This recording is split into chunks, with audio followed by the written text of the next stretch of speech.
துலா ராசி துலா லக்னத்தை சேர்ந்த ஒருவருக்கு வாழ்க்கை துணைவர் ரொம்ப கொந்தளிப்பு மனப்பான்மையில் இருக்காங்களே, அதுக்கு என்ன காரணம்? துலா ராசி துலா லக்னத்தை சேர்ந்தவங்களோட வாழ்க்கை துணைவர் வந்து கொந்தளிப்பு மனப்பான்மையில் இருக்காங்களா, அதுக்கு என்ன காரணம்? இயல்பா அப்படி இருக்காங்க. அதுக்கு யார் காரணம்? இவங்கதான் காரணம். இவங்க அமைதியா இருந்துகிட்ட இந்த மாதிரி மனப்பான்மையை வந்து அவங்ககிட்ட ஏற்படுத்திடுவாங்க. அதுக்கு என்ன காரணம்? ஏன் இப்படி ஏற்படுத்துறாங்க? இவங்க 7ஆம் அதிபதி செவ்வாய் கிரகத்தின் தன்மையில் இருக்கிறாங்க. இவங்க 7ஆம் அதிபதி யாரா இருந்தா, அந்த 7ஆம் அதிபதி செவ்வாய் தான். வேற கிரகம் இருந்தா கூட செவ்வாய்க்கு அங்க டாமினேட் பண்ணுவார்.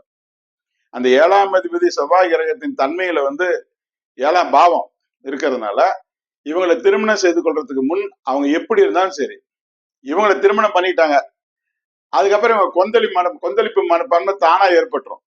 அதுதான் மிகப்பெரிய பிரச்சனையா இருக்கும் வீட்டுல.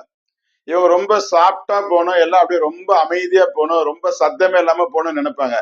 ஆனா அவங்க வந்து கொந்தளிப்பு மனப்பான்மையில இருப்பாங்க. இதுதான் இவங்க ஃபேமிலியில கூட முக்கியமான விஷயம்.